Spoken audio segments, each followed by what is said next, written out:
I would say Aoife, we were young having the girls, but when we'd Aoife, we were that bit older and I'd say a bit wiser maybe. She had the biggest head of black hair when she was born. Yeah. Stunning baby. She was, and Aoife was the first that we brought home. The other two, Megan and Kate, came home to Mons with me. And when Aoife was born, we actually had her home. We done everything with her, yeah. She came everywhere with us. Yeah. Came for the Sunday drives with us, done absolutely everything. Yeah. She was a cool kid. Yeah. Really was. Until she got to first year. She didn't want mum and dad no more. No. Yeah, no. But she still came on holiday. She did, but she started getting more into the makeup and the clothes and the friends, and she was a good kid, and she had a heart of gold. She really, really had. Yeah. She really had. Yeah, even saying had like is tough. Yeah, exactly. Yeah. Do you mind going back to that time when she first got ill in December 22? Yeah, sure. Yeah, it was a Saturday, and actually we were preparing. My mum's anniversary mass was that evening, and we were at home, and Aoife she'd had her shower and stuff and went back in kind of on her phone. To her bedroom, yeah, and we'd started doing dinner, and she's text down to us that she wanted a drink, and paracetamol brought up that she was feeling unwell. So we done that, and then we done the dinner, and as time went on, she was starting to vomit, and her temperature was quite high. So we made the decision to ring Shannon Doc, because it was a Saturday, we couldn't go to our local GP. And James, then you went to... I went straight to the Shannon Doc, which is maybe 10 minutes from my house. Put Aoife into the car, went straight down to him, brought Aoife in, and he examined her. I'd say we spent maybe 10-15 minutes with him. And what he said to me was, he goes, I don't know what your next move is, but I recommend you go straight into the hospital in Limerick with Aoife. And he wrote a refer letter.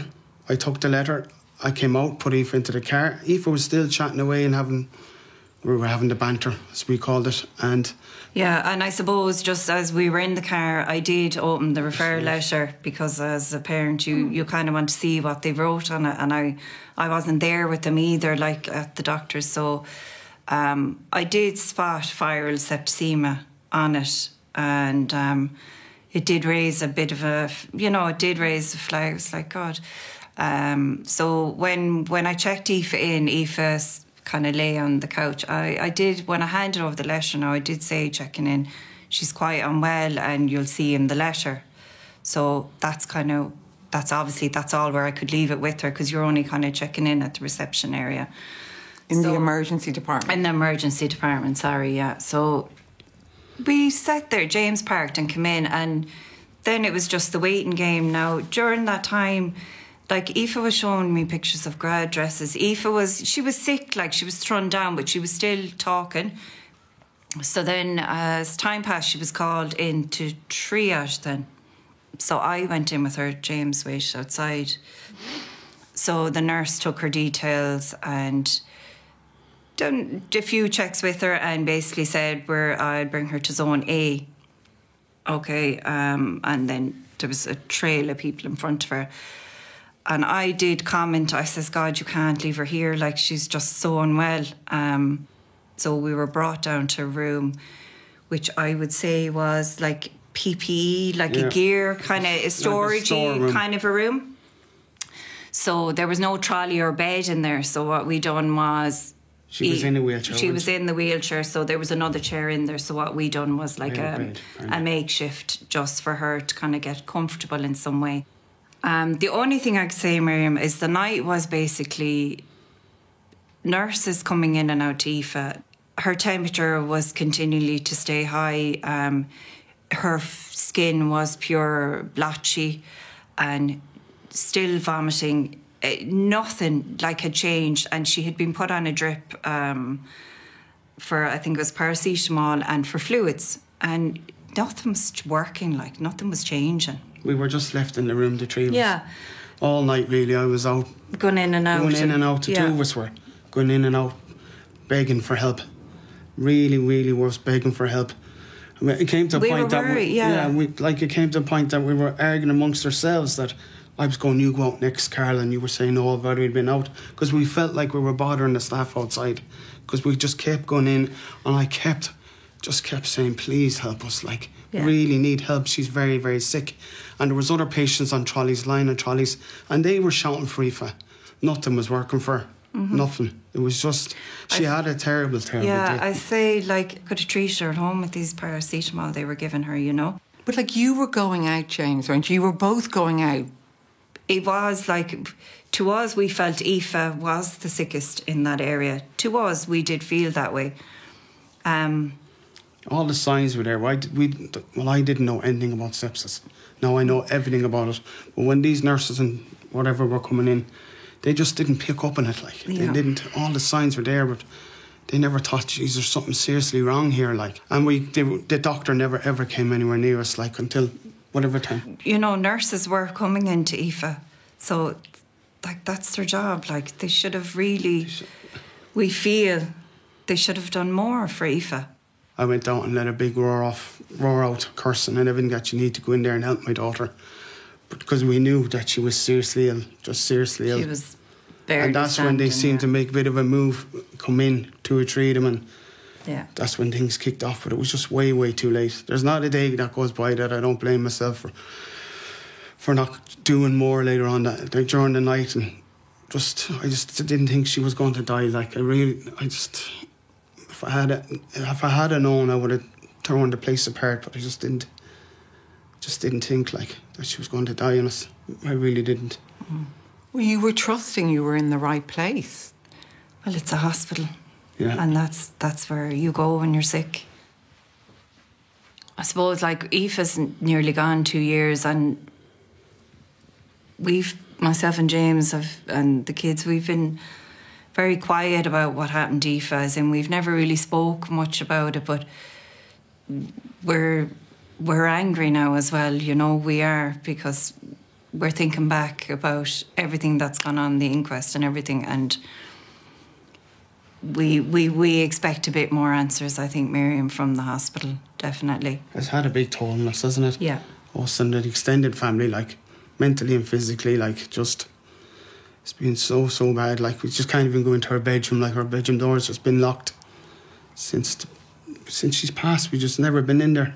Yeah. Just cannot do it, like. When did she see a doctor? So you got in there that evening. I mean, are you saying she didn't see a doctor for hours? Till after 6 a.m, the doctor came in, and straight away we think it could be meningitis, and started her on the medication that she would have needed, but she would needed that hours earlier. That was the first time she saw a doctor? Yes. They gave Aoife her medicine. They'd started. They had started on it, and it was just not making. He came in, gave it to her, but it was making no improvement. And an hour passed, and I just thought, enough is enough. And I went out and I lost the plot, basically. Started shouting that you need to get in there and help my effing daughter. But that's when, in my eyes, they started getting a move on, didn't they? They come in, and within 2 minutes, like... Aoife was kind of making wailing sounds and, like, fitting out, and I was told to hold down her legs, and you were told to hold down her arms. This is our daughter, like, while they were trying to get these machines hooked up to her, like, and they kept telling us to talk to her, but Aoife was gone. She was just gone. It was horrible. And that's another thing we feel like, you know, we were scared. So we think, well, how was Aoife feeling? Yeah. What was going on in Aoife's, what was her last thoughts? So it was after you went out, James, screaming, saying, we've got to help my daughter.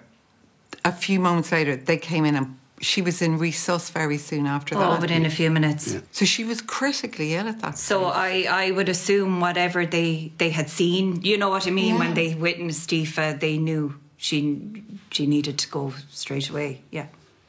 It was just way too late. Yeah. They should have done that hours ago. Yeah. They should have, like, especially when like I said, the Shannon doc noticed it, like. Yeah. When did you realise you were losing Aoife? I think when we went to resus, we knew there was something really, really wrong with Aoife. But I suppose we didn't think, we still never thought Aoife was going to die. I know they put her into an induced coma. They told us they'd have to relieve a bit of pressure, you know, on her brain and start getting the medicine working. So that's why they put her into the coma. And then I think about half an hour later, we were told that basically that it had gotten, the swelling on the brain had actually, you know, increased within the small time frame of the first scan. Then we were in the waiting area in ICU, and I think around 6 doctors come in, and I remember my sister was beside me, and I said to her, she's gone, like. So I knew that I knew there was no hope then when I seen them coming in. So I know James begged them. He said, just please beg someone to take her and try their best for her. But they couldn't. So that was it then. Aoife was gone. What were you saying to them, James, to keep trying? Yeah, I was begging him, please, just tell him she needs to get to Cork or Dublin, please. Just ask them to take her and try. Try it. Just at least try for Aoife, please, just try. They said there was nothing at all they could do. It was terrible. So we just spent as much time in ICU with her as we could then, and talking to her, and family come into her and her friends, and just spent the last time with her. So. Now do you both feel just incredibly sad, or is it also mixed with anger? I think a combination of both. Myself and James find it very difficult to look at pictures of Aoife or videos of Aoife still. It's sad, like, to think that. It is. I do firmly believe that if Aoife was in a different hospital, she would have survived that night.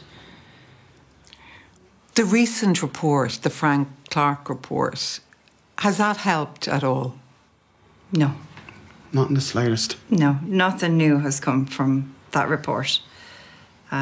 We had expected a lot more from that report, a lot more findings of accountability, and which, by the way, we don't know who is being held. Like, what do you think, James? I think it was pointless, really. We didn't get anything out of it that we didn't know already. Mm-hmm. So, yeah, it was pointless. What would you like to see happen now? Have you got any answers yet about why Aoife died or what happened that night? No, not really. I mean, I know, like, from the report and from any other investigation, a lot of it goes back to overcrowding. I suppose us as Aoife's parents, it's very hard to accept that on the night it went wrong in other ways, not just through overcrowding. Aoife was missed. How are you now? I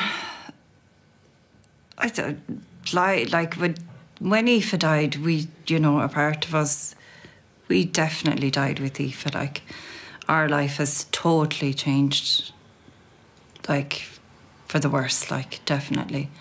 And that is, I can't see, I don't see happy days coming. I can't see them. We try our best, we try and just take each day, Miriam, as it comes, but it's very sad, it's lonely, it's different, it's quiet.